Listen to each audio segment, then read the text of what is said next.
وَلَقَدْ يَسَّرْنَا الْقُرْآنَ لِلذِّكْرِ فَهَلْ مِن مُّدَّكِرٍ۔ اور ہم نے قرآن کو سمجھنے کے لیے آسان کر دیا، تو کوئی ہے جو سوچے سمجھے۔ صوت القرآن، قرآن کی آواز۔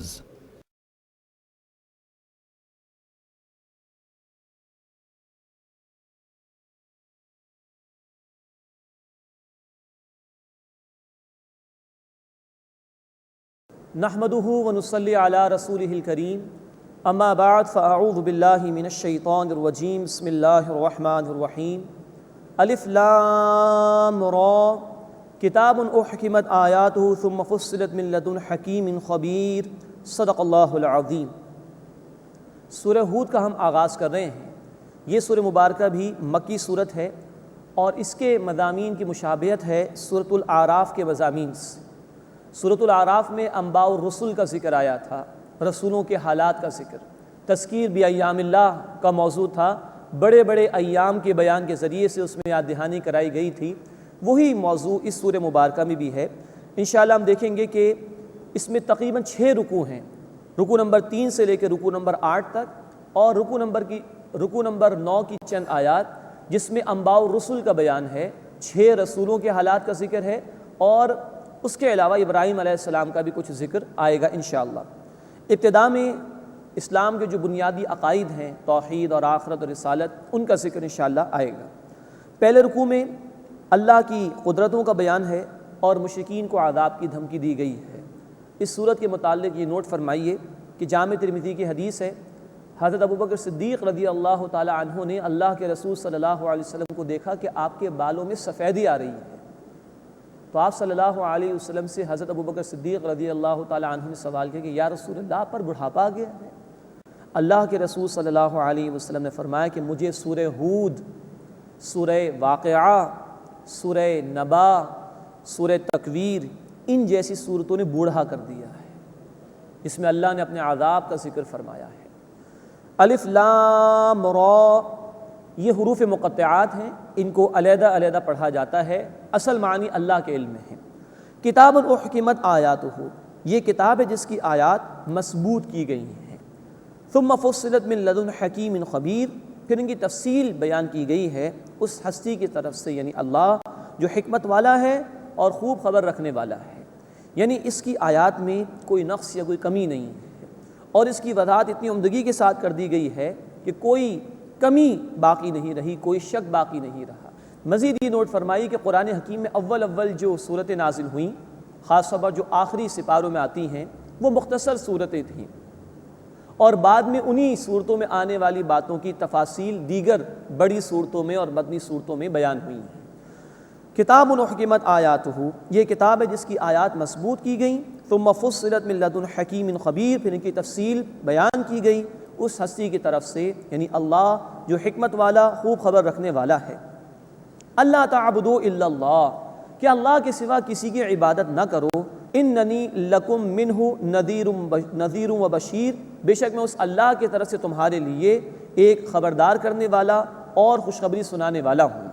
وَأَنِ اسْتَغْفِرُوا رَبَّكُمْ، اور یہ کہ تم مغفرت طلب کرو اپنے رب سے۔ ثُمَّ تُوبُوا إِلَيْهِ، پھر اسی کی طرف رجوع کرو۔ يُمَتِّعْكُمْ مَتَاعًا حَسَنًا، وہ تمہیں عمدہ فائدہ عطا فرمائے گا۔ إِلَىٰ أَجَلٍ مُّسَمًّى، ایک وقت مقررہ تک کے لیے۔ یہ دنیا عارضی ہے، اللہ نے نعمتیں دی ہیں لیکن چند روز کے لیے۔ وَيُؤْتِ كُلَّ ذِي فَضْلٍ فَضْلًا، اور وہ عطا فرمائے گا ہر مستحق فضل کو اپنے فضل میں سے۔ وَإِن تَوَلَّوْا، اور اگر تم پھر جاؤ گے، مراد ہے کہ اللہ کی دعوت قبول نہیں کرو گے، اس کی نافرمانی کرو گے، فَإِنِّي أَخَافُ عَلَيْكُمْ عَذَابَ يَوْمٍ كَبِيرٍ، تو بے شک میں تم پر ایک بڑے دن کے عذاب سے ڈرتا ہوں۔ إِلَى اللَّهِ مَرْجِعُكُمْ، تمہیں اللہ ہی کی طرف لوٹنا ہے۔ وَهُوَ عَلَىٰ كُلِّ شَيْءٍ قَدِيرٌ، اور وہ ہر شے پر قدرت رکھنے والا ہے۔ أَلَا إِنَّهُمْ يَثْنُونَ صُدُورَهُمْ لِيَسْتَخْفُوا مِنْهُ، آگاہ ہو جاؤ، بے شک وہ اپنے سینے دوہرے کرتے ہیں تاکہ اس اللہ سے چھپا لیں۔ الا، آگاہ ہو جاؤ، حین یستغشون ثیابہم، جب وہ اپنے کپڑے پہنتے ہیں، یعلم ما یسرون وما یعلنون، وہ اللہ جانتا ہے جو وہ چھپاتے ہیں اور جو وہ ظاہر کرتے ہیں، انہ علیم بذات الصدور، بے شک وہ اللہ سینوں کے رازوں سے واقف ہے۔ اس آیت کی دو اعتبارات سے تفاسیر کی گئی۔ بخاری شریف میں ابن عباس رضی اللہ تعالی عنہ یہ نقل کرتے ہیں کہ بعض صحابہ کرام رضی اللہ تعالی عنہم اجمعین اپنے سطر کا، شرم و حیا کا بہت زیادہ اہتمام کرتے تھے، یہاں تک کہ جب وہ رفع حاجت کے لیے جاتے یا تعلقات قائم کرتے تھے اپنی بیویوں سے، تب بھی بہت زیادہ اپنے آپ کو ڈھانپنے کا اہتمام کرتے تھے۔ یہ کچھ زیادہ معاملہ ہو گیا تو اللہ تعالیٰ نے اس سے منع فرما دیا کہ اتنا کچھ کرنے کی ضرورت نہیں، اللہ ہر حال میں تمہیں دیکھ رہا ہوتا ہے، تو کوئی غلو نہ کیا جائے دین میں۔ ایک تفسیر اس اعتبار سے کی گئی، اور ایک تفسیر مفسرین نے کی ہے ان آیات کے سیاق و سباق کے اعتبار سے، اور وہ یہ ہے کہ مشرکین کے حوالے سے گفتگو ہو رہی ہے، ان کے انکار کا ذکر آ رہا ہے، تو مراد یہ ہے کہ یہ اپنے سینے دوہرے کرتے ہیں، یعنی جب اللہ کے رسول صلی اللہ علیہ وسلم ان کے سامنے دعوت حق پیش کرتے ہیں تو یہ منہ پھیر لیتے ہیں، تکبر کرتے ہوئے، اعتراض کرتے ہوئے، تعصب اختیار کرتے ہوئے، اور اللہ کے رسول صلی اللہ علیہ وسلم کی دعوت سے فرار اختیار کرتے ہیں، اور ان کے دلوں میں جو کچھ ہے وہ چھپانے کی کوشش کرتے ہیں۔ تو اللہ تعالیٰ نے فرما دیا کہ اللہ تو ان کو جانتا ہے جبکہ وہ کپڑے پہنتے ہیں، اللہ جانتا ہے ان کی پوشیدہ باتوں کو بھی، اللہ جانتا ہے ان کی ظاہری باتوں کو بھی، تو یہ اللہ سے کچھ چھپا نہیں سکتے۔ یہ گویا کہ ان کو وارننگ دے دی گئی ہے کہ جو نافرمانی کی اور مخالفت کی روش اختیار کر رہے ہیں یہ درست نہیں ہے، یہ جان رکھیں کہ اللہ ان سے واقف ہے اور ان کا محاسبہ ہو جائے گا اللہ کے ہاں۔ انہ علیم بذات الصدور، بے شک وہ اللہ سینوں کے رازوں سے واقف ہے۔ وما من دابۃ فی الارض الا علی اللہ رزقها، اور زمین میں کوئی چلنے پھرنے والا نہیں ہے، مراد ہے کہ کوئی بھی مخلوق، مگر یہ کہ اس کا رزق اللہ کے ذمے ہے۔ وَيَعْلَمُ مُسْتَقَرَّهَا وَمُسْتَوْدَعَهَا، اور اللہ جانتا ہے اس کے مستقل ٹھکانے کو بھی اور اس کے عارضی ٹھکانے کو بھی۔ کل فی کتاب مبین، یہ سب کچھ روشن کتاب میں محفوظ ہے۔ یہاں اللہ تعالیٰ نے اس بات کا اعلان فرمایا کہ رزق کی ذمہ داری اللہ کی ہے۔ آج انسانیت اپنا سب سے بڑا مسئلہ یہی معاشی مسئلہ سمجھتی ہے، اور اس معاش کے مسئلے کو اتنا بڑھا دیا گیا اور انسان شب و روز میں اس کے پیچھے اتنا لگ گیا ہے کہ اپنی اصل ذمہ داری یعنی اللہ کی اطاعت کرنا، اس کے احکامات پر عمل کرنا، اس کو انسان نے بھلا دیا۔ رزق کی ذمہ داری اللہ کی تھی، انسان نے سمجھا کہ ہم کما رہے ہیں، ہم کھا پی رہے ہیں، ہم اپنے آپ کو پروان چڑھا رہے ہیں۔ قرآن کی آیت بتا دی کہ رزق کی ذمہ داری اللہ کی ہے۔ اتنی یہ ذمہ داری اس نے لے رکھی ہے کہ سورہ حجر آیت نمبر 21 میں اللہ تعالیٰ نے فرمایا ہمارے پاس ہر چیز کے خزانے موجود ہیں، تم شمار نہیں کر سکتے ان کا، بس ہم بقدر معلوم ڈیو میجر میں وہ عطا کر دیتے ہیں تمہیں، ورنہ اللہ کے خزانوں کو ہم سمجھ بھی نہیں سکتے کہ وہ کتنے ہیں۔ اسی طرح قرآن کہتا ہے سورۃ العنکبوت آیت نمبر 16 میں، زمین میں کتنے ہی ہیں جانور جو اپنا رزق اٹھائے نہیں پھرتے، اللہ انہیں بھی رزق دیتا ہے، تمہیں بھی عطا فرمائے۔ جامع ترمذی کی حدیث ہے، اللہ کے رسول صلی اللہ علیہ وسلم نے فرمایا اگر تم اللہ پر توکل کرو جیسا کہ توکل کرنے کا حق ہے تو وہ تمہیں پرندوں کی طرح رزق عطا فرمائے گا۔ وہ بھوکے پیٹ اپنے گھونسلوں سے نکلتے ہیں اور واپس جب لوٹتے ہیں شام کو تو پیٹ بھر کر آتے ہیں۔ توکل تو کرو اللہ پر۔ تو یہ آیت مبارکہ بتا رہی ہے کہ رزق کی ذمہ داری اللہ کی ہے۔ آج جو انسان نے اپنے آپ کو طرح طرح کی مشکلات میں مبتلا کر لیا اور سمجھا کہ رزق کیونکہ ہمارے ہاتھ میں ہے تو فیملی پلاننگ کے تصورات بھی قائم کر لیے، زیادہ بچے ہوں گے تو کہاں سے کھلائیں گے، یہ گویا کہ اللہ تعالیٰ کی رزاقیت کے خلاف بغاوت ہے اور اللہ پر عدم اعتماد کا مظاہرہ ہے۔ حالانکہ اصل بات یہ ہے کہ نظام باطلانہ اگر ہو تو لوگوں کو وسائل سے فائدہ اٹھانے کا موقع نہیں ملتا۔ آج دنیا میں سودی نظام ہے، ظالمانہ نظام ہے، اللہ کی تعلیمات پر عمل نہیں ہو رہا، اس لیے ڈس آرڈر ہے۔ چنانچہ نوٹ کیجئے کہ دنیا کے تقریباً 48 ممالک کی جو دولت ہے اتنی ہی دولت دنیا کے تقریباً 10 امیر ترین افراد کے پاس۔ پاکستان میں مسئلہ ہے، لوگ صحیح بیان کرتے ہیں کہ بڑے کرائسس ہے ہمارے ہاں، $40 بلین کا ہمارا عام طور پر فورن لون ہے کم و بیش، اور $100 بلین چند یہاں کے امیر لوگوں کے باہر کے بینکس میں رکھے ہوئے ہیں۔ تو بیسیکلی جو نظام ہے وہ باطل کا ہے، جس کی وجہ سے ڈس آرڈر ہے، ورنہ اللہ کے رزق میں کوئی کمی نہیں۔ پاکستان جب قائم ہوا ہمارے پاس ایک ٹیکسٹائل مل تھی اور 3 کروڑ کے قریب ہماری آبادی تھی۔ آج ہم 15 کروڑ کے قریب ہیں اور ہماری ایکسپورٹس میں 75% ٹیکسٹائل کے پروڈکٹس ہیں۔ تو اللہ نے تو بے شمار خزانے میں عطا فرما دی، آبادی میں 5 ٹائمز اضافہ ہوا، 3 کروڑ سے 15 کروڑ، اور وسائل میں بے تحاشا اللہ نے اضافہ عطا فرما دیا۔ تو اللہ کے خزانوں میں کمی نہیں، مسئلہ ظالم نظام کا ہے جس کو بدلنے کی ہمیں کوشش کرنی ہے۔ فرمایا کہ وَمَا مِن دَابَّةٍ فِي الْأَرْضِ إِلَّا عَلَى اللَّهِ رِزْقُهَا، اور زمین میں کوئی چلنے پھرنے والا نہیں مگر اس کا رزق اللہ کے ذمے ہے۔ وَيَعْلَمُ مُسْتَقَرَّهَا وَمُسْتَوْدَعَهَا، اور اللہ جانتا ہے اس کے مستقل ٹھکانے کو بھی اور اس کے عارضی ٹھکانے کو بھی۔ ہر مخلوق کو اس کے مقام پر اللہ رزق عطا فرما رہا ہے۔ بچہ دنیا میں آتا نہیں، ابھی اپنی ماں کے بطن میں ہوتا ہے، اللہ اس کی غذا کا اہتمام اس کی ماں کے وجود میں کر دیتا ہے، اور جب بچہ دنیا میں آ جائے تو بے تحاشا وسائل ہیں بندوں کی ضروریات کے لیے جو اللہ نے عطا فرمائے۔ کل فی کتاب مبین، یہ سب کچھ روشن کتاب میں یعنی لوح محفوظ میں موجود ہے۔ وَهُوَ الَّذِي خَلَقَ السَّمَاوَاتِ وَالْأَرْضَ، اور وہی اللہ ہے جس نے آسمانوں اور زمین کو پیدا فرمایا، فی 6 ایام، 6 ایام میں۔ اس کی حقیقت اللہ ہی کے علم میں ہے، یہ متشابہات میں سے۔ وَكَانَ عَرْشُهُ عَلَى الْمَاءِ، جبکہ اللہ کا عرش پانی پر تھا، یہ بھی متشابہات میں سے اللہ ہی کے علم میں ہے۔ بخاری شریف میں یہ حدیث ہے، اللہ کے رسول صلی اللہ علیہ وسلم نے فرمایا اللہ ہی اللہ تھا جبکہ کچھ بھی نہیں تھا، اور اللہ کا عرش پانی پر تھا، پھر اللہ نے تقدیر لکھ دی، مخلوقات کے معاملات لکھ دیے لوح محفوظ کے اندر، اس کے بعد اللہ نے آسمانوں اور زمین کو پیدا فرمایا۔ لیکن فرمایا وَكَانَ عَرْشُهُ عَلَى الْمَاءِ، اور اس کا عرش پانی پر تھا، یہ متشابہات میں سے۔ لِيَبْلُوَكُمْ أَيُّكُمْ أَحْسَنُ عَمَلًا، تاکہ وہ تمہاری آزمائش فرمائے کہ تم میں سے عمل کے اعتبار سے بہترین کون ہے۔ یہ زندگی جو ہمیں دی گئی یہ امتحان کے لیے ہے۔ سورۃ الملک آیت نمبر 2 میں اللہ تعالیٰ نے فرمایا الَّذِي خَلَقَ الْمَوْتَ وَالْحَيَاةَ لِيَبْلُوَكُمْ أَيُّكُمْ أَحْسَنُ عَمَلًا، اللہ نے موت اور حیات کا سلسلہ قائم فرمایا تاکہ تمہاری آزمائش فرمائے کہ تم میں سے عمل کے اعتبار سے بہترین کون ہے۔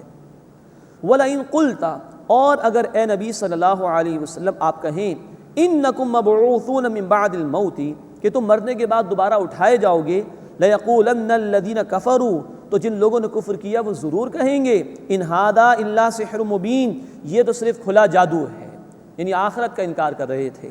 وَلَئِنْ أَخَّرْنَا عَنْهُمُ الْعَذَابَ إِلَىٰ أُمَّةٍ مَّعْدُودَةٍ، اور اگر ہم ان سے عذاب روک رکھیں ایک معین وقت تک کے لیے، لَيَقُولُنَّ مَا يَحْبِسُ، تو وہ ضرور کہیں گے کیا چیز اسے روک رہی ہے۔ یہ ان کی جرت کا بیان آگے کہ عذاب کیوں نہیں آ رہا، یہ گویا ڈھٹائی کا مظاہرہ ہے۔ أَلَا يَوْمَ يَأْتِيهِمْ لَيْسَ مَصْرُوفًا عَنْهُمْ، آگاہ ہو جاؤ جس دن ان پر عذاب آئے گا ان سے ٹالا نہیں جائے گا۔ وَحَاقَ بِهِم مَّا كَانُوا بِهِ يَسْتَهْزِئُونَ، اور انہیں گھیر لے گا وہ جس کا وہ مذاق اڑایا کرتے تھے۔ اس کے بعد دوسرا رکوع شروع ہو رہا ہے، اس میں ناشکر انسان کا ذکر ہے، مشرکین معجزات کا مطالبہ کرتے تھے اس کا بیان ہے، قرآن کے حوالے سے چیلنج کا ذکر آئے گا، دنیا پرستوں کا ذکر بھی ہے اور مشرکین اور برے لوگوں کا انجام بیان کیا گیا، اور ساتھ ہی نیک لوگوں کے حسین انجام کا بھی ذکر ہے۔ وَلَئِنْ أَذَقْنَا الْإِنسَانَ مِنَّا رَحْمَةً، اور اگر ہم انسان کو اپنی طرف سے کسی رحمت کا مزہ چکھائیں، ثُمَّ نَزَعْنَاهَا مِنْهُ، پھر وہ اس سے لے لیں، إِنَّهُ لَيَئُوسٌ كَفُورٌ، تو بے شک وہ مایوس ناشکرہ ہو جاتا ہے۔ یہ سطحی سوچ ہے انسان کی جس کا ذکر آ رہا ہے۔ وَلَئِنْ أَذَقْنَاهُ نَعْمَاءَ بَعْدَ ضَرَّاءَ مَسَّتْهُ، اور اگر ہم اسے آرام پہنچائیں، نعمت دیں اس سختی کے بعد کہ جو اسے پہنچی، لَيَقُولَنَّ ذَهَبَ السَّيِّئَاتُ عَنِّي، تو وہ ضرور کہے گا مجھ سے میری برائیاں دور کر دی گئیں، مجھ سے میری برائیاں جاتی رہیں۔ إِنَّهُ لَفَرِحٌ فَخُورٌ، بے شک وہ اترانے والا شیخی خور ہے۔ اب یہ ایک طرز عمل ہے جو اللہ تعالیٰ نے اس مقام پر بیان کیا۔ اللہ بندے کو نعمت عطا فرمائے اور پھر اس سے واپس لے لے، انسان مایوس ہو جاتا ہے، ناشکری پر آ جاتا ہے، اور اگر اللہ بندے کی تکلیف دور کر کے اس کو نعمت عطا فرما دے تو وہ تکبر میں آ جاتا ہے، فخر کرنا شروع کر دیتا ہے۔ یہ ہے ایمان کی کمزوری کی علامت۔ جبکہ مومن کا طرز عمل بخاری شریف کی حدیث میں یوں بیان کیا گیا کہ مومن کا معاملہ بڑا عجیب ہے، ہر معاملے میں اس کے لیے خیر ہی خیر ہے۔ اگر کوئی نعمت ملتی ہے تو اللہ کا شکر ادا کرتا ہے، کیونکہ یہ اللہ کا فضل ہے۔ اور اگر کوئی تکلیف آتی ہے تو اللہ کا حکم سمجھ کے صبر کرتا ہے۔ اللہ کے رسول صلی اللہ علیہ وسلم نے فرمایا کہ دونوں معاملات میں خیر ہے، اور یہ روش مومن کے سوا کسی کو حاصل نہیں ہو سکتی۔ تو مومن تکالیف میں صبر کرتا ہے، نعمت مل جائے تکبر نہیں کرتا، بلکہ اللہ کا شکر ادا کرتا ہے۔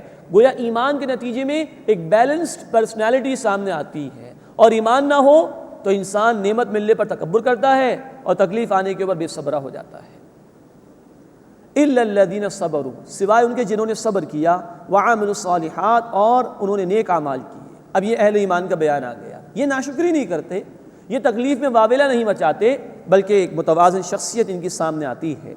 اولئک لہم مغفرۃ واجر کبیر، یہ وہ لوگ ہیں جن کے لیے بخشش اور بڑا اجر ہے۔ فلعلک تارک بعد ما یوحی الیک، ایسا نہ ہو اے نبی صلی اللہ علیہ وسلم کہ آپ اس کا کچھ حصہ چھوڑ دیں جو آپ کی طرف وحی کیا گیا ہے۔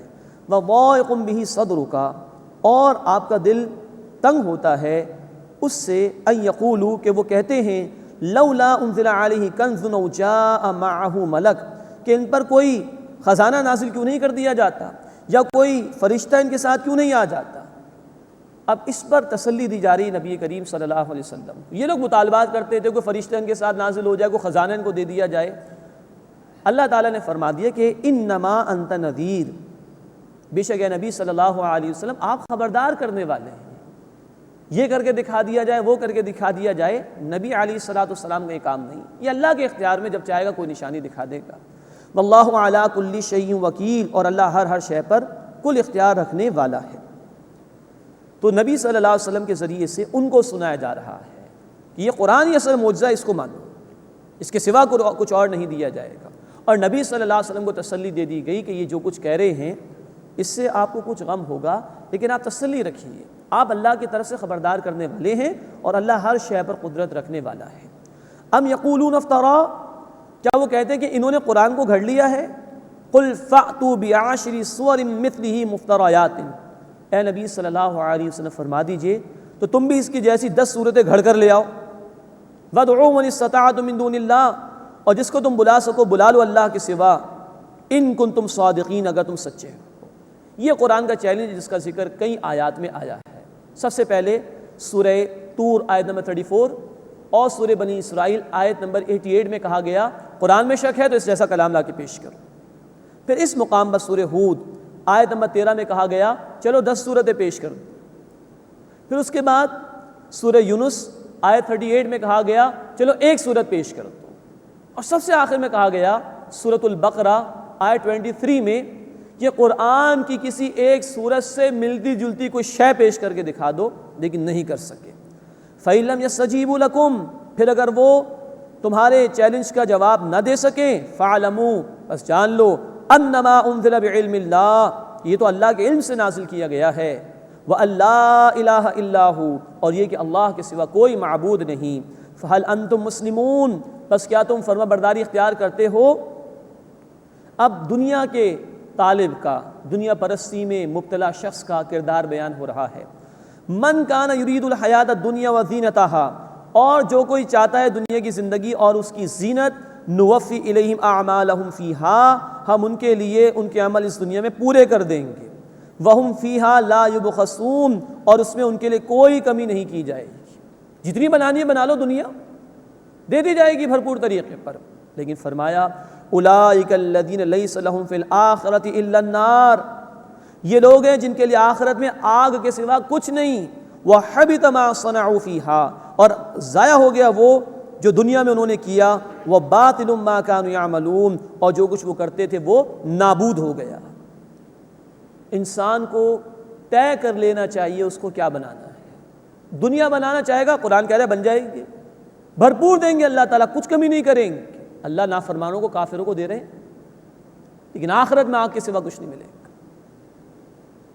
تو بندے کو خود سوچنا چاہیے کہ مجھے عارضی زندگی کی کامیابی چاہیے یا ہمیشہ کی زندگی آخرت کی کامیابی چاہیے۔ اللہ ہمیں آخرت کا طالب بنائے اور دنیا کی محبت میں ڈوبنے سے محفوظ فرمائے۔ اس کے بعد ایک سرچنگ کوئسچن کے انداز میں سوال آ رہا ہے، افمن کان علی بینۃ من ربہ، اب یہ گزشتہ آیات میں نافرمانوں کا ذکر آ گیا، اب فرما برداروں کے حوالے سے کنٹراسٹ پیش کیا جا رہا ہے۔ افمن کان علی بینۃ من ربہ، بس کیا یہ اس کے برابر ہیں کہ جو اپنے رب کی طرف سے کھلی شہادت پر ہے، وَيَتْلُوهُ شَاهِدٌ مِّنْهُ، اور اس کے ساتھ اللہ کی طرف سے گواہ بھی ہے، وَمِن قَبْلِهِ کتاب موسیٰ اماما وَرَحْمَةً، اور اس سے پہلے موسیٰ علیہ السلام کی کتاب وہ امام یعنی رہنما اور رحمت تھی۔ مراد یہ ہے کہ ایک اس شخص کا آپ تصور کرو کہ جس کی فطرت سلیم ہے، جس کے پاس اللہ کا کلام آ گیا، اللہ کے رسول صلی اللہ علیہ وسلم اس کے سامنے گواہی دے رہے ہیں حق کی۔ اس سے پہلے بھی اللہ تعالیٰ نے اہل ایمان کے لیے کتاب نازل فرمائی، جیسا کہ موسیٰ علیہ السلام کو دی گئی تورات۔ تو کیا یہ اور جو گزشتہ لوگ ہیں دنیا پرست وہ برابر ہو سکتے ہیں؟ جواب یہی ہوگا کہ برابر نہیں ہو سکتے۔ ان کو سوچنے پر مجبور کیا جا رہا ہے کہ سوچو، اولئک یؤمنون بہ، یہ لوگ ہیں جو اس پر یعنی قرآن پر ایمان لاتے ہیں، ومن یکفر بہ من الاحزاب، اور گروہ میں سے جو اس کا انکار کرے گا، چاہے مشرکین ہو یا اہل کتاب، فالنار موعدہ، تو آگ اس کا ٹھکانہ ہے، فلا تک فی مریۃ منہ، بس اے نبی صلی اللہ علیہ وسلم آپ اس قرآن کی طرف سے شک میں مت رہیے۔ یہ اللہ کے رسول صلی اللہ علیہ وسلم سے خطاب کر کے دوسروں کو سنایا جا رہا ہے۔ انہ الحق من ربک، یقیناً یہ حق ہے آپ کے رب کی طرف سے، ولکن اکثر الناس لا یؤمنون، لیکن اکثر لوگ ایمان نہیں لاتے۔ اب منکرین کا ذکر ہو رہا ہے۔ ومن اظلم ممن افترى علی اللہ کذبا، اور اس سے بڑھ کر ظالم کون ہے جو اللہ پر جھوٹ باندھے۔ اولئک یعرضون علی ربہم، یہ لوگ اپنے رب کے سامنے پیش کیے جائیں گے۔ ویقول الاشہاد، اور گواہ کہیں گے، ہؤلاء الذین کذبوا علی ربہم، یہی ہیں جنہوں نے اپنے رب پر جھوٹ بولا۔ الا لعنت اللہ علی الظالمین، آگاہ ہو جاؤ ظالموں پر اللہ کی لعنت ہے۔ اس دن گواہ کھڑے ہو جائیں گے، رسول بھی اپنی اپنی امت کے خلاف گواہی دیں گے۔ سورہ النساء آیت 41 میں یہ تفصیل آ چکی ہے۔ انسان کے اعضاء اس کے خلاف گواہی دیں گے۔ سورہ یاسین آیت نمبر 65 قرآن نے کہا ان کے ہاتھ بھی گواہی دیں گے اور ان کے پیر بھی گواہی دیں گے۔ تو جو آج انکار کر رہا ہے اس کے خلاف وٹنس پیش ہوں گے، رسول بھی امتوں کے خلاف گواہی دیں گے اور انسان کے اپنے اعضاء اس کے خلاف گواہی دیں گے۔ الا لعنت اللہ علی الظالمین، آگاہ ہو جاؤ ظالموں پر اللہ کی لعنت ہے۔ الذین یصدون عن سبیل اللہ، جو اللہ کے راستے سے روکتے ہیں، وَيَبْغُونَهَا عِوَجًا، اور اس میں ٹیڑھ تلاش کرتے ہیں، یعنی جن لوگوں نے حق قبول کر لیا ہے ان کو شکوک و شبہات میں مبتلا کرتے ہیں، دین کی باتوں کے اندر شکوک پیدا کرتے ہیں، اعتراضات کھڑے کرتے ہیں، تاکہ جو لوگ دین کی طرف آ گئے ہیں ان کو دین سے دور کر دیا جائے۔ نوٹ کیجئے کہ قرآنی کردار بیان کر رہا ہے 1400 برس پرانا، ہر دور میں تصویر ہمیں دکھائی دیتی ہے۔ وہ لوگ جو دنیا پرست ہوں، حق کے طالب نہ ہوں، وہ خود بھی دین سے دور ہوتے ہیں اور دین کی مختلف باتوں پر، دین کے احکامات پر اعتراض کر کے دینداروں کو دین سے دور کرنے کی کوشش کرتے ہیں۔ الذین یصدون عن سبیل اللہ، وہ جو اللہ کے راستے سے روکتے ہیں، وَيَبْغُونَهَا عِوَجًا، اور اس میں کجی یعنی ٹیڑھ تلاش کرتے ہیں، وَهُمْ بِالْآخِرَةِ هُمْ کافرون، اور وہ آخرت کے انکار کرنے والے ہیں۔ اولئک لم یکونوا معجزین فی الارض، یہ لوگ زمین میں عاجز کرنے والے نہیں ہیں۔ وما کان لهم من دون اللہ من اولیاء، اور ان کے لیے اللہ کے سوا کوئی حمایتی نہیں۔ یضاعف لهم العذاب، ان کے لیے عذاب بڑھایا جائے گا، اس لیے کہ خود بھی گمراہ ہوئے اور دوسروں کو بھی گمراہ کرنے کا وبال ان پر جائے گا۔ یضاعف لهم العذاب، ان کے لیے عذاب دگنا کیا جائے گا۔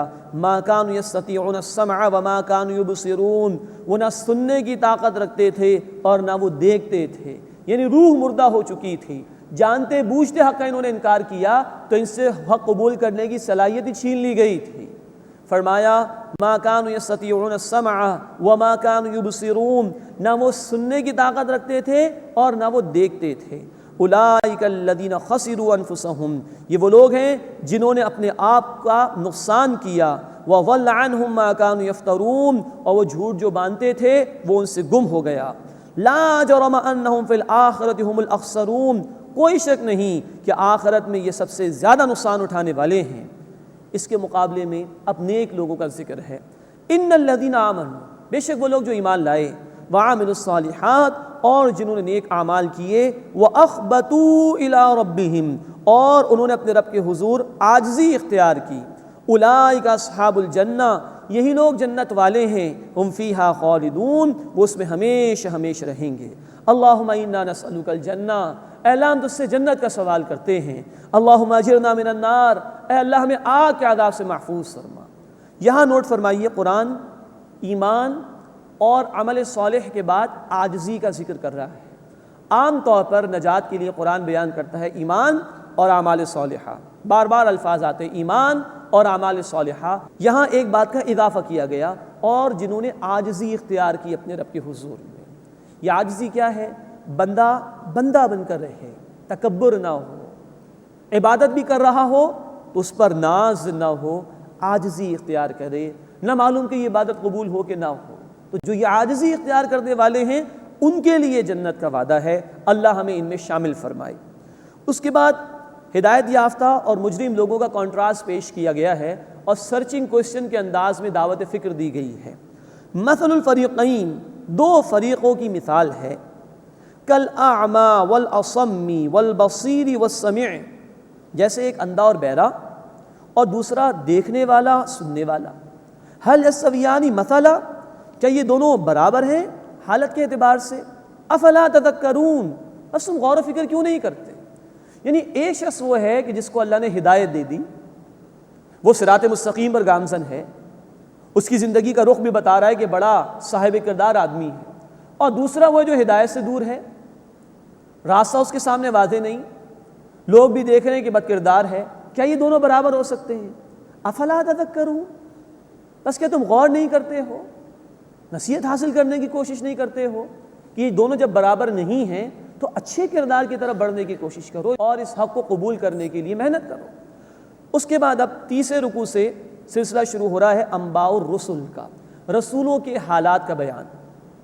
جس طرح سورۃ الاعراف میں ہم نے 6 رسولوں کے حالات پڑھے تھے، اسی ترتیب سے یہاں دوبارہ 6 رسولوں کا ذکر آئے گا، حضرت نوح، حضرت ہود، حضرت صالح، حضرت لوط، حضرت شعیب اور حضرت موسیٰ علیہ السلام۔ 3 رسول ان میں سے ابراہیم علیہ السلام سے پہلے ہیں، نوح علیہ السلام، ہود علیہ السلام، صالح علیہ السلام۔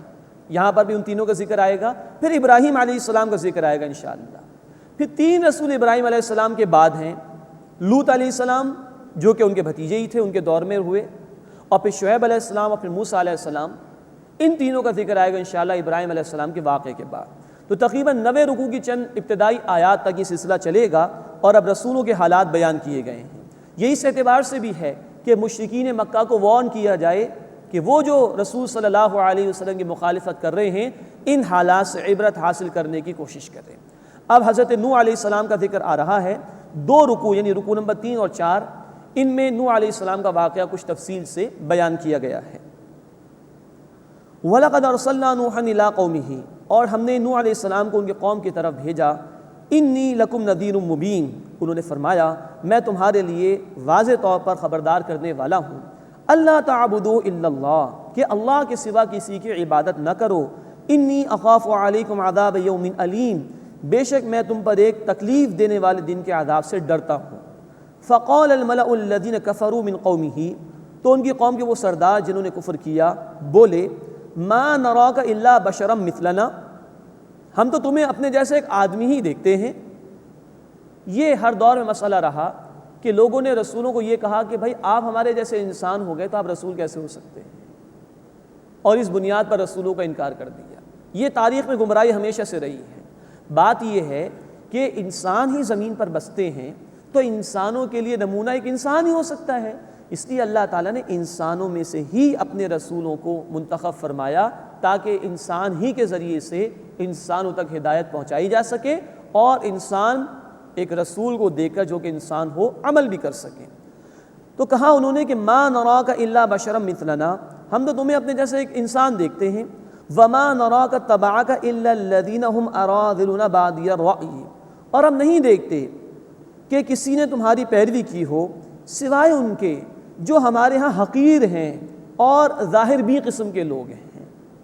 وما نرى لكم علينا من فضل بل نظنكم كاذبين، اور ہم نہیں دیکھتے تمہارے لیے اپنے اوپر کوئی فضیلت، بلکہ ہم تو تمہیں جھوٹا خیال کرتے ہیں۔ یہ ہے ڈھٹائی کا مظاہرہ۔ ہر قوم کے سرداروں نے خاص طور پر رسولوں کے ساتھ یہی رویہ اختیار کیا، کیونکہ یہ لوگ ظالم ہوتے ہیں، جابر ہوتے ہیں، جو لوگوں کو غلام بنا کر رکھتے ہیں، ان کی محنت کی کمائی پر قبضہ کرتے ہیں، اور کبھی نہیں چاہتے کہ حق کا نظام آئے، کیونکہ اگر حق کا نظام آئے گا تو ظلم کا خاتمہ ہوگا، ان کی چودراہٹیں ختم ہو جائیں گی، ان کا جبر، ان کا ظلم ختم ہو جائے گا۔ اور کہتے یہ تھے رسولوں کی دعوت کو قبول کرنے والے غریب لوگوں کو، تو ہمارے معاشرے کے گئے گزرے لوگ ہیں، ان کی حیثیت کیا ہے ہماری نگاہوں میں، اور ہمارے مقابلے میں تمہیں کوئی فضیلت تھوڑی حاصل ہے۔ یہی کچھ قریش کے سردار نبی صلی اللہ علیہ وسلم کے صحابہ کرام کے متعلق کہتے تھے، یہی کچھ قریش کے سردار نبی صلی اللہ علیہ وسلم کے صحابہ کرام کے متعلق کہتے تھے کہ اے محمد صلی اللہ علیہ وسلم، تمہاری مجلس میں بلال آتے ہیں، یہ خباب آتے ہیں رضی اللہ تعالی عنہما، ان کو دور کر دو ذرا اپنے پاس، معاذ اللہ ثم معاذ اللہ۔ غور کیجئے کہ ہر دور میں حق کی دعوت قبول کرنے کے لیے پہلے ہمیشہ کمزور طبقہ اٹھا ہے، اور جو ظالم اور جابر ہوتے ہیں وہ یہی اعتراض کرتے ہیں کہ دیکھو بھئی اس دعوت کو تو کمزور لوگوں نے قبول کیا، اور اس تکبر میں آ کے اس کا انکار کر دیتے ہیں۔ قال یا قوم ارایتم، نوح علیہ السلام نے کہا اے میری قوم ذرا دیکھو، ان کنت علی بینۃ من ربی، اگر میں اپنے رب کی طرف سے واضح دلیل پر ہوں، وآتانی رحمۃ من عندہ، اور اس نے اپنے پاس سے مجھے رحمت عطا فرمائی ہے، فعمیت علیکم، وہ رحمت تم پر مخفی رکھی گئی ہے، تمہیں معلوم نہیں ہے، انلزمکموہا، تو کیا ہم وہ تم سے زبردستی بنوائیں، وانتم لہا کارہون، جبکہ تم اس سے بیزار ہو رہے ہو، زبردستی تو نہیں بنوا سکتے ہم۔ وَيَا قَوْمِ لَا أَسْأَلُكُمْ عَلَيْهِ مَالًا، اور اے میری قوم میں تم سے اس پر کوئی مال نہیں مانگتا۔ یہ ہے پرخلوص دعوت رسولوں کی۔ ان اجری الا علی اللہ، میرا اجر تو صرف اللہ کے پاس ہے۔ وما انا بطارد الذین آمنوا، اور جو لوگ ایمان لائے میں انہیں دور کرنے والا نہیں ہوں۔ اب ان غریب اہل ایمان کی قدردانی اللہ نے فرمائی۔ انہم ملاقو ربہم، بے شک وہ اپنے رب سے ملنے والے ہیں۔ وَلَٰكِنِّي أَرَاكُمْ قَوْمًا تَجْهَلُونَ، لیکن میں دیکھتا ہوں کہ تم ایک جاہل قوم ہو۔ یہ بندے تو اللہ سے ملنے والے ہیں، اور تم ان کی دشمنی میں آ کر حق کو جھٹلا رہے ہو، تو تم جاہل قوم ہو۔ وَيَا قَوْمِي، اور اے میری قوم، مَن يَنصُرُنِي مِنَ اللَّهِ إِن تَرَكْتُهُمْ، اگر میں انہیں دور کر دوں تو مجھے اللہ سے کون بچائے گا؟ دیکھیے ان غریب اہل ایمان افراد کی کیا قدردانی اللہ نے کی ہے، اپنے رسول کے ذریعے سے کہلوائے رہے ہیں اللہ تعالیٰ۔ حالانکہ رسول ایسا بالکل نہیں کریں گے، لیکن دوسروں کو سنایا جا رہا ہے کہ مَن يَنصُرُنِي مِنَ اللَّهِ إِن تَرَكْتُهُمْ، اگر میں انہیں دور کر دوں تو اللہ سے مجھے کون بچائے گا؟ افلا تذکرون، بس کیا تم غور و فکر نہیں کرتے؟ وَلَا أَقُولُ لَكُمْ عِنْدِي خَزَائِنُ اللَّهِ، اب پوزیشن واضح کر رہے ہیں نوح علیہ السلام اپنی، وہ لوگ بھی مختلف مطالبات کرتے ہوں گے، تو فرمایا وَلَا أَقُولُ لَكُمْ عِنْدِي خَزَائِنُ اللَّهِ، اور میں تم سے نہیں کہتا کہ میرے پاس اللہ کے خزانے ہیں، وَلَا أَعْلَمُ الْغَيْبَ، اور نہ میں غیب جاننے والا ہوں، وَلَا أَقُولُ إِنِّي مَلَكٌ، اور نہ میں یہ کہتا ہوں کہ میں فرشتہ ہوں، وَلَا أَقُولُ لِلَّذِينَ تَزْدَرِي أَعْيُنُكُمْ لَن يُؤْتِيَهُمُ اللَّهُ خَيْرًا، اور جن لوگوں کو تمہاری آنکھیں حقیر سمجھتی ہیں میں نہیں کہتا کہ اللہ انہیں ہرگز کوئی بھلائی نہیں دے گا۔ اللہ اعلم بما فی انفسہم، جو کچھ ان کے دلوں میں اللہ اسے خوب جانتا ہے، اللہ انہیں نواز دے گا۔ انی اذا لمن الظالمین، اگر میں نے ایسے کہا بے شک میں بے انصاف لوگوں میں سے ہو جاؤں۔ تو یہ نوح علیہ السلام نے اپنی پوزیشن لوگوں کے سامنے واضح کر دی، میں اللہ کا رسول ہوں، مطالبات مجھ سے نہ کرو معجزات کے، اور یہ جو اہل ایمان ہے میں ان کو دور نہیں کر سکتا اپنے سے، اللہ ان سے خوب واقف ہے، بالفرض اگر میں نے ان کو دور کرنے کی کوشش کی تو میں بے انصاف لوگوں میں سے ہو جاؤں گا۔ اب قوم کی ڈھٹائی دیکھیے، قالوا یا نوح، انہوں نے کہا کہ اے نوح علیہ السلام، قد جادلتنا، تم نے ہم سے جھگڑا کیا، فاکثرت جدالنا، سو ہم سے بہت جھگڑا کیا، فاتنا بما تعیدنا ان کنت من الصادقین، تو بس وہ عذاب لے آؤ جس کا تم ہم سے وعدہ کرتے ہو اگر تم سچے ہو۔ قال انما یاتیکم بہ اللہ ان شاء، انہوں نے فرمایا کہ تم پر وہ لائے گا صرف اللہ اگر وہ چاہے گا، تو عذاب اللہ دے سکتا ہے میں نہیں۔ وما انتم بمعجزین، اور تم عاجز کرنے والے نہیں ہو۔ ولا ینفعکم نصحی، اور میری نصیحت تمہیں نفع نہیں دے گی۔ ان اردت ان انصح لکم، خواہ اگر میں چاہوں کہ میں تمہیں نصیحت کروں۔ ان کان اللہ یرید ان یغویکم، جبکہ اللہ چاہے کہ وہ تمہیں گمراہ کر دے۔ اگر اللہ نے فیصلہ کر لیا تو میری نصیحت تمہیں کام نہیں آئے گی، پھر تمہیں اللہ کے عذاب سے کوئی نہیں بچائے گا۔ هو ربکم، وہ تمہارا رب ہے، وَإِلَيْهِ ترجعون، اور اسی کی طرف تم لوٹ کر جاؤ گے۔ ام یقولون افترا، کیا وہ کہتے ہیں کہ انہوں نے قرآن کو گھڑ لیا ہے؟ یہ اشارہ ہو رہا ہے نبی صلی اللہ علیہ وسلم کی طرف۔ مشرکین کہتے تھے کہ بھئی یہ اپنے پاس سے گھڑ رہے ہیں، اللہ تعالیٰ اس کا جواب دے رہے ہیں قل ان افتریتہ، اے نبی صلی اللہ علیہ وسلم فرما دیجئے اگر میں نے اسے گھڑ لیا ہے فعلی اجرامی، تو اس کا گناہ مجھ پر ہوگا، اور ایسا یقیناً نہیں ہے، لیکن دو ٹوک انداز میں کہلوا دیا گیا۔ وَأَنَا بَرِيءٌ مِّمَّا تُجْرِمُونَ، اور میں اس سے بری ہوں جو تم جرم کرتے ہو، کیونکہ اللہ کے رسول صلی اللہ علیہ وسلم گزشتہ حالات اور واقعات بیان کرتے تھے تو یہ لوگ کہتے تھے کہ اپنے پاس سے سنا رہے ہیں، تو واضح کروا دیا گیا اللہ کی طرف سے۔ اس کے بعد چوتھا رکوع شروع ہو رہا ہے، اس میں نوح علیہ السلام کی قوم پر آنے والے عذاب کا ذکر ہے اور اہل ایمان کی نجات کو اللہ نے بیان فرمایا۔ وَأُوحِيَ إِلَىٰ نُوحٍ أَنَّهُ لَن يُؤْمِنَ مِن قَوْمِكَ إِلَّا مَن قَدْ آمَنَ، اور نوح علیہ السلام کی طرف وحی کی گئی کہ تمہاری قوم میں سے اب ہرگز کوئی ایمان نہیں لائے گا سوائے اس کے کہ جو ایمان لا چکا۔ اب عذاب کا فیصلہ آنے والا ہے، جو لا چکا ایمان بس وہ کامیاب، باقی ناکام ہو جائیں گے۔ فَلَا تَبْتَئِسْ بِمَا كَانُوا يَفْعَلُونَ، بس اے نوح اس پر غمگین نہ ہو جو وہ کرتے ہیں۔ وَاصْنَعِ الْفُلْكَ بِأَعْيُنِنَا، اور تم ہماری نگرانی میں کشتی بناؤ، وَوَحْيِنَا، اور ہمارے حکم سے، وَلَا تُخَاطِبْنِي فِي الَّذِينَ ظَلَمُوا، اور ظالموں کے حق میں مجھ سے بات نہ کرو، إِنَّهُمْ مُغْرَقُونَ، بے شک وہ غرق کیے جانے والے ہیں۔ وَيَصْنَعُ الْفُلْكَ، اور نوح علیہ السلام کشتی بناتے تھے۔ وَكُلَّمَا مَرَّ عَلَيْهِ مَلَأٌ مِّن قَوْمِهِ، اور جب بھی ان کے قوم کے سردار ان کے پاس سے گزرتے، سخروا من، تو وہ ان پر ہنستے تھے۔ قال ان تسخروا منا، نوح علیہ السلام نے فرمایا اگر تم ہم پر ہنستے ہو فإنا نسخر منکم کما تسخرون، تو بے شک ہم تم پر ہنسیں گے جیسے تم ہم پر ہنستے ہو۔ اب یہ ہے اصل بات سمجھنے کی۔ وہ دیکھ رہے تھے کہ خشکی ہے اور نوح علیہ السلام جو وہ کشتی بنا رہے ہیں تو مذاق اڑانا شروع کر دیا۔ یہ ہے ظاہر پرست، دنیا پرست آدمی کی نگاہ کا فرق اور ایک رسول علیہ الصلوۃ والسلام کی نگاہ کا فرق۔ اللہ اپنے رسول علیہ الصلوۃ والسلام کو حق عطا فرماتا ہے جس کے ذریعے سے وہ حقیقت دیکھ لیتے ہیں، اور ان کے ذریعے سے اہل ایمان کو اللہ حق عطا فرماتا ہے، وہ حقیقت وہ دیکھ لیتے ہیں۔ اب حقیقت یہ کہ طوفان آنے والا تھا، یہ غرق کیے جانے والے تھے نافرمان، اس سے بچاؤ کے لیے اللہ نے حکم دیا تھا کہ کشتی تیار کیجیے۔ مزید نوٹ کیجیے، دنیا میں اہل ایمان کا مذاق اڑاتے ہیں مخالفین۔ اللہ تعالیٰ سورہ المطففین میں فرماتے ہیں آیت نمبر 34 میں کہ قیامت کے دن اہل ایمان مجرمین کا مذاق اڑائیں گے جو دنیا میں ان پر لعن طعن کرتے تھے۔ جب اہل ایمان دین کے راستے میں آگے بڑھتے تھے تو بہت سے لوگ ان کی مخالفت کرتے تھے، اللہ قیامت کے دن موقع دے گا اہل ایمان کو کہ ان کا مذاق اڑائیں۔ فَسَوْفَ تَعْلَمُونَ، بس من قریب جان لو گے، مَن یَأْتِهِ عَذَابٌ یُخْزِیہِ، کس پر ایسا عذاب آتا ہے جو اس کو رسوا کر دے، وَيَحِلُّ عَلَيْهِ عَذَابٌ مُقِيمٌ، اور کس پر اترتا ہے دائمی عذاب۔ حَتَّى إِذَا جَاءَ أَمْرُنَا، یہاں تک کہ جب ہمارا حکم آیا، وَفَارَ التَّنُّورُ، اور تنور نے جوش مارا، زمین سے پانی ابلنا شروع ہو گیا۔ قُلْنَا احْمِلْ فِيهَا مِن كُلٍّ زَوْجَيْنِ اثْنَيْنِ، ہم نے کہا کہ اس میں یعنی کشتی میں سوار کر لو ہر ایک کا ایک جوڑا، مراد ہے کہ حیوانات میں سے نر اور مادہ جوڑوں کو جمع کر لو۔ وَأَهْلَكَ، اور اپنے گھر والوں کو بھی سوار کر لو۔ إِلَّا مَنْ سَبَقَ عَلَيْهِ الْقَوْلُ، مگر یہ کہ جس پر غرق ہونے کا حکم ثابت ہو چکا ہے، مراد ہے بیوی اور ایک بیٹا، وہ نافرمان تھے۔ وَمَنْ آمَن، اور انہیں بھی سوار کر لو اے نوح جو ایمان لائے۔ تو جن پر حکم ثابت ہو گیا عذاب کا، ان کے سوا اہل ایمان کو سوار کر لو، اپنے گھر والوں کو سوار کر لو، اور جانوروں میں سے ایک ایک جوڑے کو سوار کر لو۔ وَمَا آمَنَ مَعَهُ إِلَّا قَلِيلٌ، اور ان پر ایمان نہیں لائے مگر بہت ہی تھوڑے لوگ۔ تاریخ بتاتی ہے کہ تقریباً 80 افراد ایمان لائے ہیں فقط نوح علیہ السلام پر۔ 950 برس تک تبلیغ کی، 13 سے 14 برس فی آدمی، یہ ایوریج ہے اس کا۔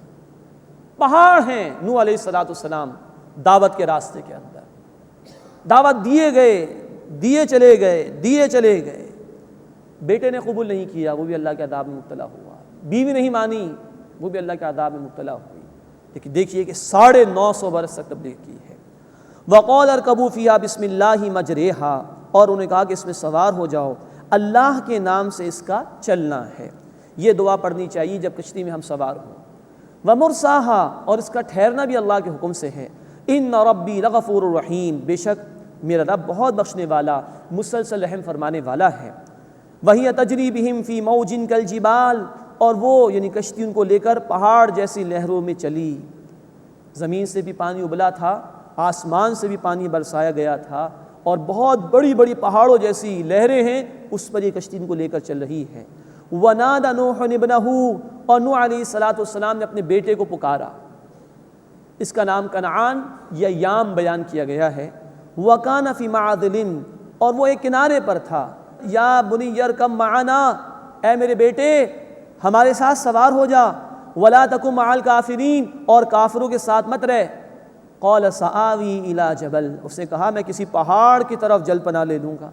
يَعْصِمُنِي مِنَ الْمَاءِ، وہ مجھے پانی سے بچا لے گا۔